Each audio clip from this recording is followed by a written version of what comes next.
Bienvenue à ce dernier JT du mois d'août sur ESAE Télévision. Tout de suite le sommaire. Dans un communiqué en date du 29 août 2020, la présidence de la République interdit l'usage des affiches à l'effigie du président de la République par les mouvements qui suscitent sa candidature. Dans cette édition, vous suivrez le commentaire de quelques citoyens béninois à ce sujet. La Fédération des journalistes et professionnels des médias du Bénin a renouvelé samedi dernier ses instances de gouvernance. Réunis au complexe touristique Le Paysage de Bazongba à Pau, les délégués ont reconduit à l'unanimité Aurélien Aissou à la présidence du bureau exécutif. L'espace culturel et d'échange musique clinica Jonas Pedro a ouvert officiellement ses portes hier 30 août 2020 au quartier Makinsa de Calavi. Un événement rehaussé par la deuxième adjointe au maire de Calavi et de nombreux grands noms de la culture béninoise. Chaque enfant qu'on enseigne est un homme qu'on gagne. L'école est le lieu par excellence de l'éducation. ESAE.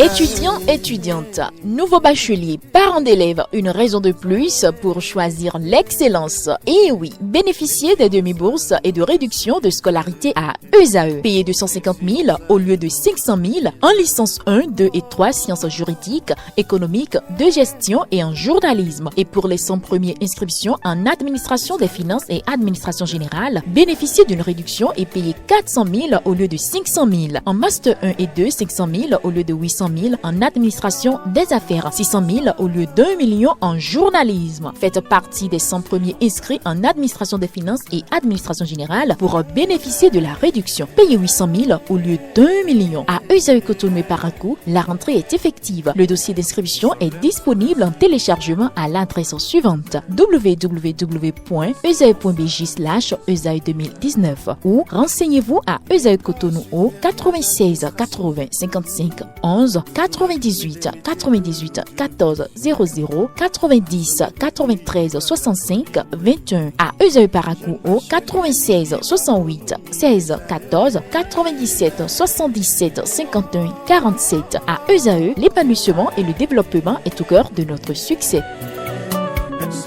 ESAE, l'excellence a un nom.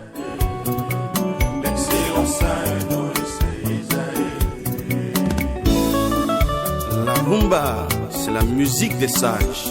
Et ESAE, c'est l'école des sages.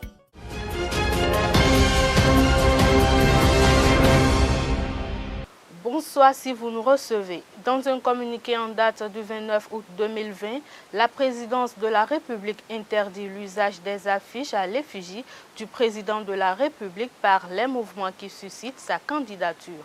Une décision qui réaffirme la volonté du chef de l'État de bannir le culte de la personnalité et qui fait polémique. Quelques citoyens rencontrés à Cotonou ce jour se prononcent à ce sujet. Ils sont au micro de Latifat Koenou et de Jean-Didier Esseka.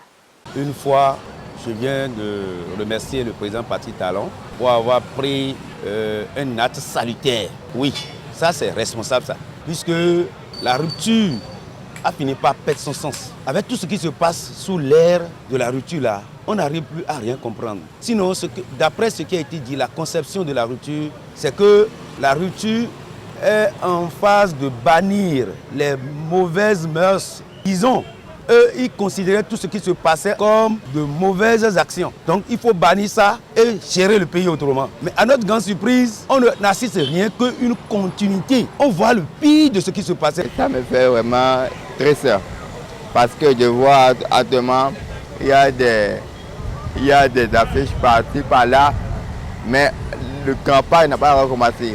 Et les gens, c'est pas bon. Je dis bravo au gouvernement. Ce communiqué est venu trop tard dans un monde très vieux parce que, sans vous mentir, la mouvance, soi-disant, le gouvernement ou le chef du gouvernement, M. Patrice Talon, voyait depuis dans le pays qu'on affichait qu'on mettait des affiches portant son nom, ce qui n'est pas conforme au texte du code électoral. C'est grave, c'est des entorses pour notre démocratie. Campagne ko be abo pour ma bondisa mi obo Et on a un panneau qui est bien, qui est bien,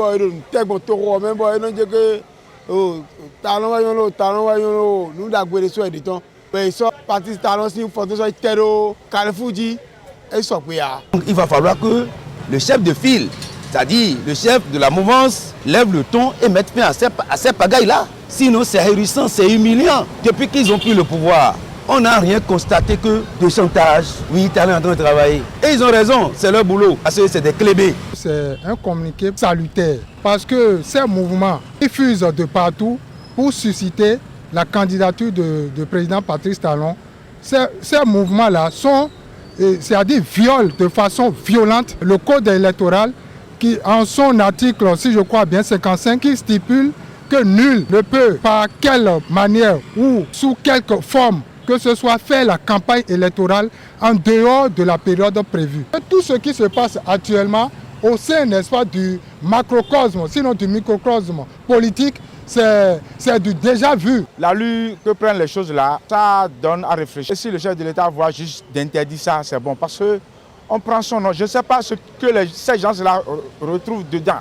Ils veulent forcer la main au chef de l'État. Or, la personne est en train de faire le bilan de ces 5 ans passés.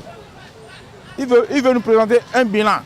Et s'il va revenir, on le saura. S'il ne va pas revenir, on le saura. Mais vraiment, partout, on veut le forcer à être candidat. J'ai à dire à la population d'être serein et que chacun reste dans son camp, et l'opposition et la mouvance, et que chacun mène ses activités pour aboutir à une élection inclusive et non exclusive.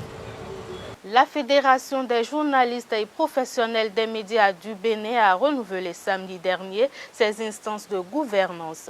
Réunis au complexe touristique Le Paysage de Bazongba à Pao, les délégués ont reconduit à l'unanimité Aurélien Aïssou à la présidence du bureau exécutif. Wilfried Léon Hungbeji, directeur de communication à la présidence, Franck Pocheme, conseiller à la HAC, Zakiat Latunji, présidente de l'UPMB et d'autres personnalités de la presse ont rehaussé de leur présence l'ouverture de cette assemblée générale élective, compte rendu avec Stéphane Delarios à Djabeno.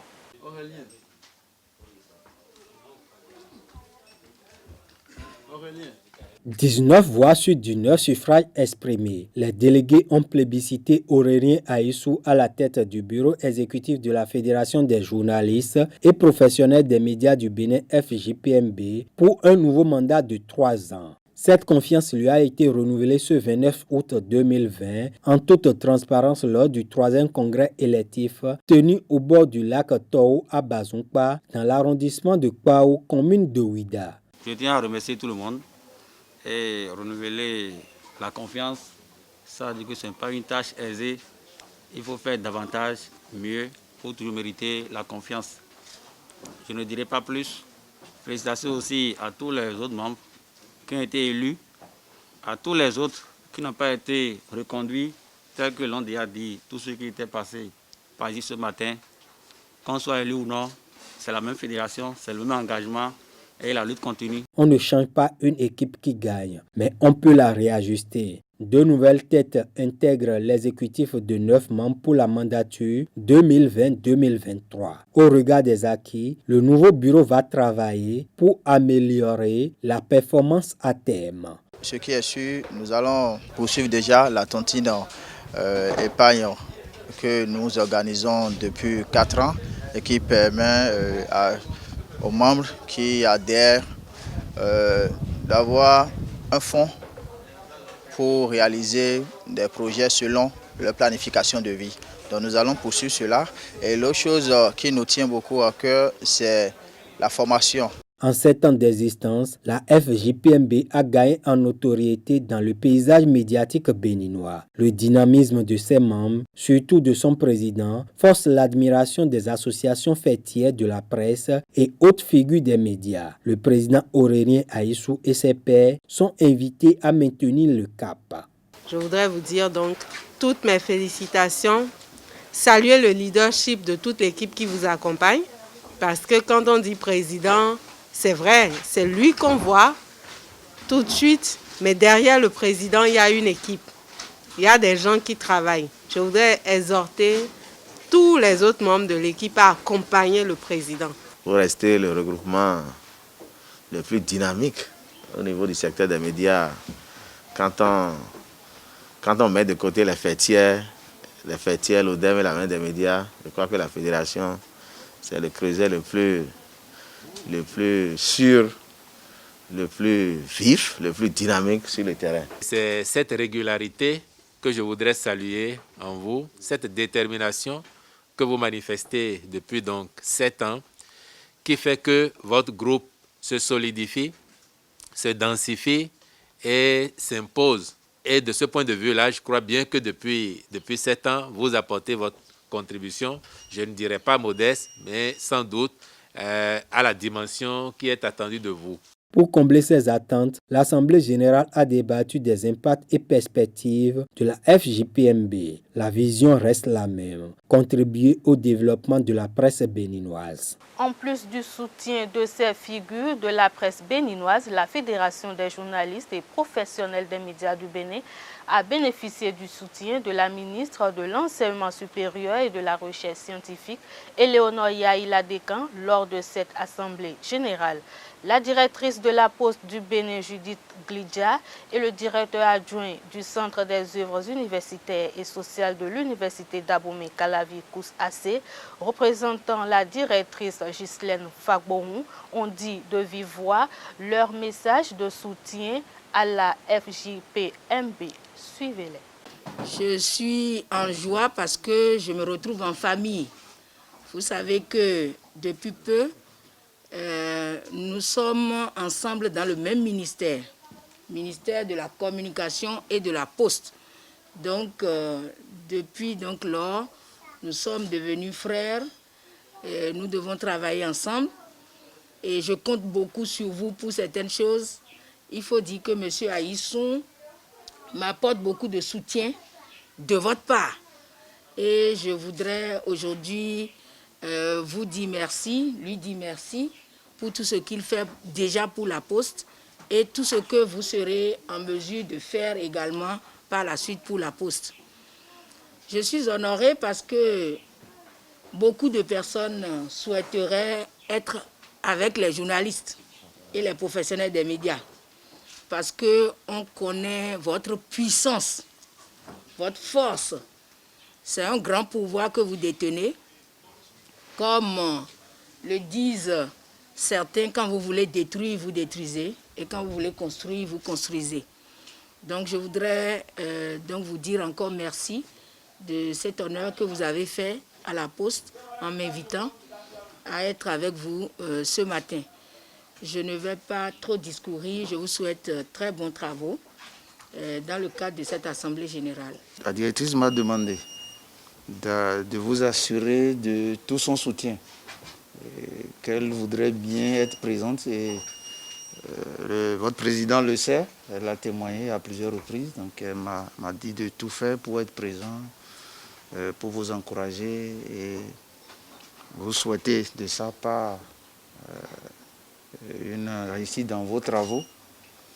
Et je voudrais, à mon nom personnel, vous dire merci pour tout ce que vous faites, parce que ce n'est pas évident, ce n'est pas les difficultés qui manquent. Et voilà, un regroupement de professionnels qui, au-delà du sensationnel, reste aux côtés quand même des structures avec qui ils travaillent pour orienter, pour donner des conseils, pour éviter beaucoup de problèmes sur le terrain. Être proche, mais vous savez bien que ces temps-ci, d'ailleurs depuis quelque temps, les courses sont d'une grande vitesse. Et donc c'est ce qui fait que je ne pouvais pas réellement donner ma disponibilité pour cette assise. Et je vous souhaite vraiment plein travaux. Merci je vous beaucoup. êtes déjà très grand en expertise et en même temps en action. Voilà mes mots. Ce matin, pour vous encourager et vous souhaiter une très belle activité. Merci beaucoup, madame. Merci beaucoup, madame. L'espace culturel et d'échange musique clinica Jonas Pedro a ouvert officiellement ses portes hier, 30 août 2020, au quartier Makissa de Calavi. Un événement rehaussé par la deuxième adjointe au maire de Calavi, Christelle Dan, et de nombreux grands noms de la culture béninoise. Carles Kitome était de la partie. Voici son compte rendu.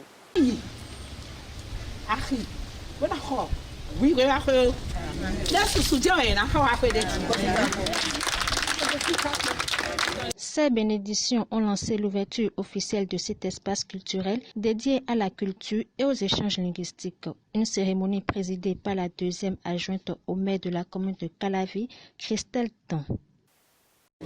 Bon, nous connaissons bon, nous FIFA bien pour nous hello des millions nous entendons qu'on.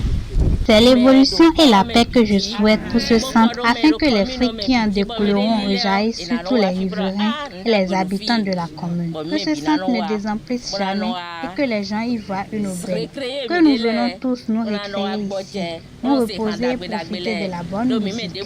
Car nous connaissons tous le salsero Jonas Pedro. Il fait partie des plus grandes voix de la salsa africaine. Aujourd'hui, nous commémorons le 16e anniversaire de son décès. 16 ans.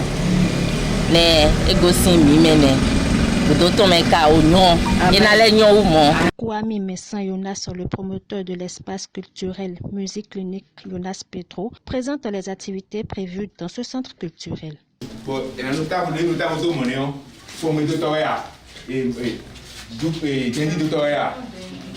Ce cadre a été conçu pour promouvoir la culture béninoise. Donc toutes les entités linguistiques béninoises y sont attendues, que ce soit les Fon, les Adja, les Dendi, les Idacha et les Kotafon. Réciproquement, nous apprendrons nos langues. Un bar sera disponible pour le rafraîchissement. Mais mieux encore, c'est la salsa que ce centre veut faire connaître. Nous apprendrons à danser ici. Voilà un peu la vocation de ce centre.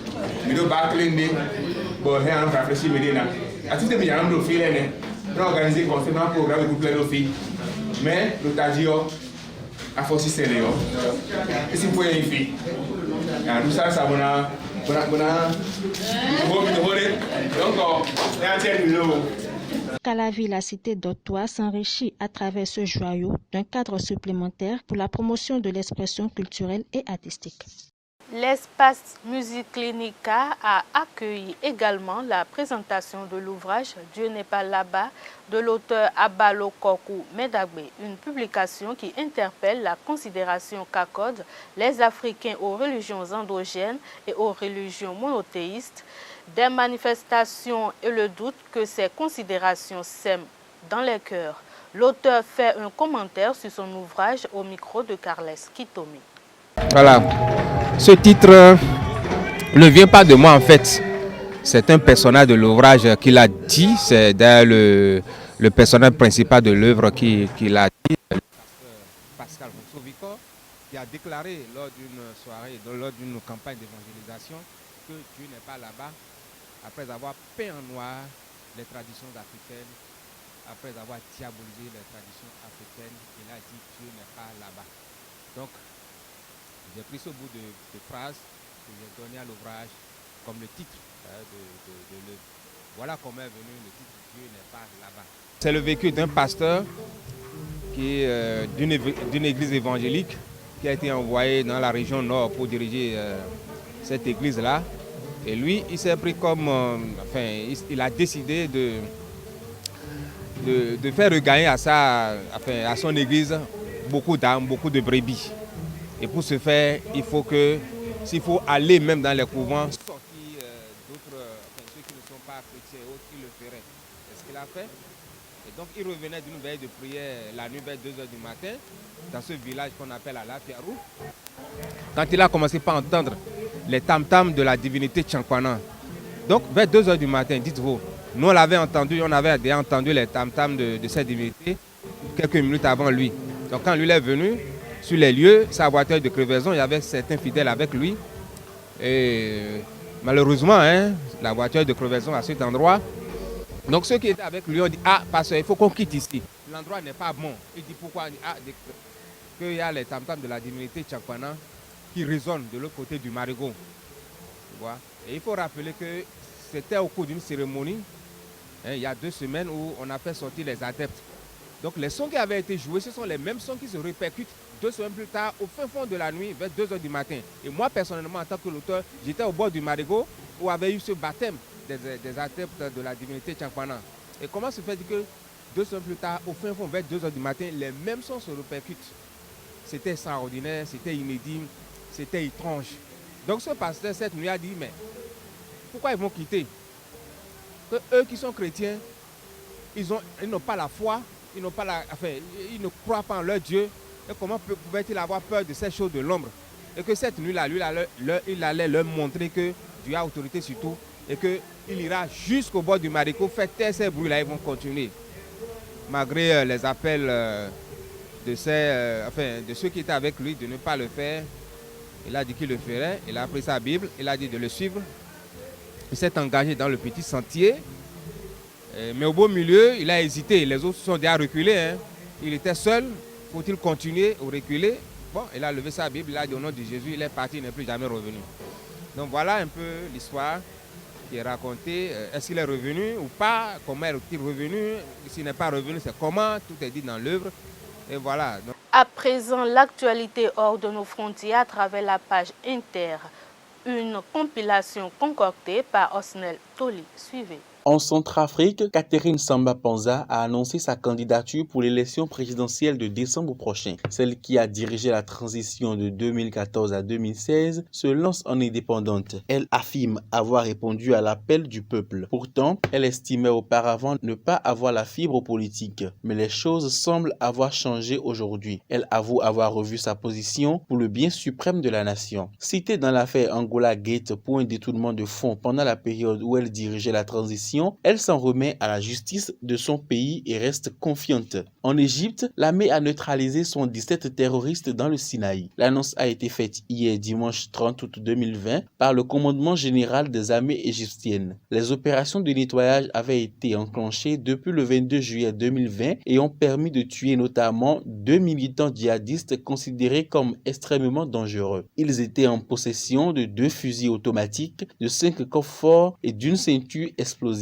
Un total de 317 tanières, cachettes ou magasins et des matériaux explosifs ont été démantelés au cours de ces opérations qui ont coûté la vie à 3 officiers et 4 soldats égyptiens. Il faut rappeler que l'Égypte est aux prises avec une vague de terrorisme qui a tué des centaines de policiers, soldats et des civils depuis l'éviction de l'ancien président islamiste Mohamed Morsi en juillet 2013. Au Monténégro, le parti dominant a remporté d'une coup de tête les législatives selon les résultats officiels publiés ce lundi 31 août 2020. Après le dépouillement de 98% des bulletins, le Parti démocratique des socialistes DPS, la formation pro-occidentale du président Milo Djukanovic, a obtenu 35% des voix. La principale alliance de l'opposition, ProSerbe, a recueilli 32,5% des suffrages devant 2 autres partis de l'opposition qui ont obtenu 12,5 et 5% des voix selon la commission électorale. Il faut noter que le parti dirigeant pourrait perdre le pouvoir pour la première fois en 3 décennies si l'opposition parvient à s'unir.